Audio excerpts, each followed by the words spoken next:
রমজানের রোজার জন্য কি মুখে নিয়ত করা জরুরি? সেহরি না খেলে কি তার রোজা হবে কিনা?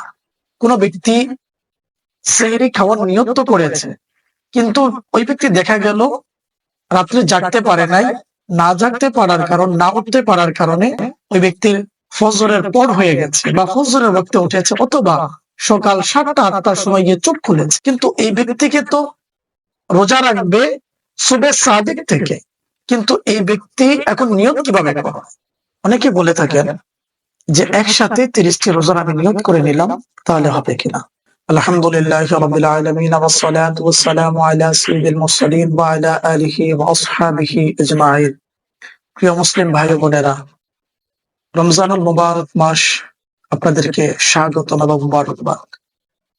রমজানুল মুবারক মাসকে উপলক্ষ করে আমাদের কিছু জানার বিষয় থাকে এবং বিভিন্ন প্রশ্ন থাকে। আপনাদের প্রশ্নের আলোকে কিছু আমরা প্রশ্নোত্তর নিয়ে আপনাদের সম্মুখে উপস্থিত হয়েছি, যেগুলো আপনার আমার খুবই প্রয়োজন। সেগুলো প্রশ্নগুলো থেকে আমরা আপনাদের সম্মুখে কিছু গুরুত্বপূর্ণ প্রশ্নের উত্তর দেওয়ার চেষ্টা করব। 1 নম্বর প্রশ্ন হলো, রমজানের রোজার জন্য কি মুখে নিয়ত করা জরুরি? 1 নম্বর প্রশ্ন, যে রমজানের রোজার জন্য কি মুখে নিয়ত করতে হবে কিনা, মুখে নিয়ত করা শর্ত কিনা?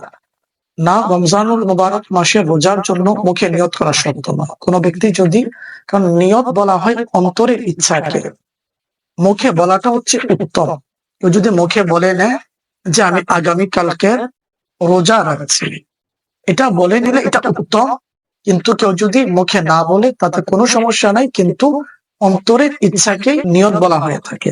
তো আমাদের কেউ যদি নিয়ত করে, তাকে অন্তরের নিয়তটাই ধর্তব্য।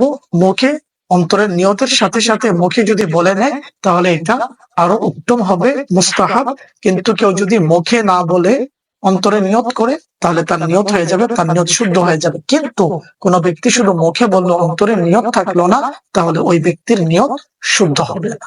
2 নম্বর প্রশ্ন, আমাদের কাছে আরেকটি প্রশ্ন এসেছে যে অনেক মানুষ আছে সেহরি খেতে পারলো না, তাহলে সেহরি না খেলে কি তার রোজা হবে কিনা?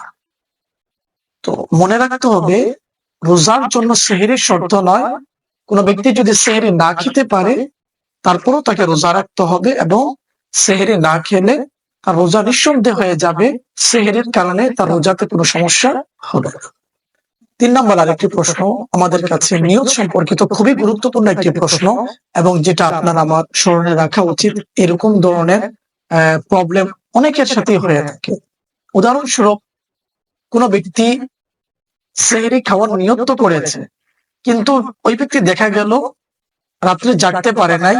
না জাগতে পারার কারণ, না উঠতে পারার কারণে ওই ব্যক্তির ফজরের পর হয়ে গেছে বা ফজরের ওয়াক্তে উঠেছে, অথবা সকাল 7টা-8টার সময় গিয়ে চোখ খুলেছে। এখন ওই ব্যক্তি একটু সেহরি খায়নি, তো সেহরি না খেলে রোজা হবে কিনা? এটার উত্তর আমরা আগে দিয়ে দিয়েছি যে সেহরি না খেলে রোজা হয়ে যাবে। কিন্তু এখন এই ব্যক্তি তো ঘুম থেকে উঠেছে সকাল 8টায়, অথবা সুবে সাদিক হয়ে যাওয়ার পরে, ফজরের ওয়াক্তের পরে, কিন্তু এই ব্যক্তিকে তো রোজা রাখবে সুবে সাদিক থেকে। কিন্তু এই ব্যক্তি এখন নিয়ত কিভাবে করবে?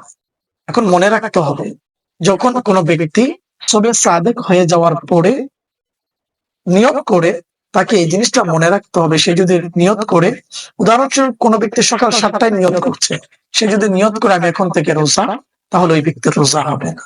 তাকে নিয়ত করতে হবে, আমি আজকে সুবে সাদিক থেকে, অর্থাৎ ফজর যখন ওয়াক্ত হয়েছে ওই সময়কে সুবে সাদিক বলা হয়, আমি সুবে সাদিক থেকে রোজা, অর্থাৎ আমি একদম সকাল থেকে, অর্থাৎ যখন থেকে রোজার ওয়াক্ত হয়েছে, সময় হয়েছে, তখন থেকে রোজা।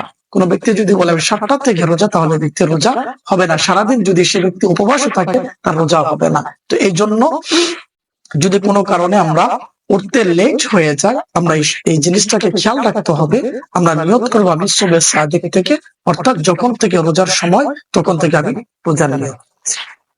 অনেকে বলে থাকেন যে একসাথে 30টি রোজার আমি নিয়ত করে নিলাম, তাহলে হবে কিনা। মনে রাখবেন, একসাথে 30টি রোজার নিয়ত করলে হবে না।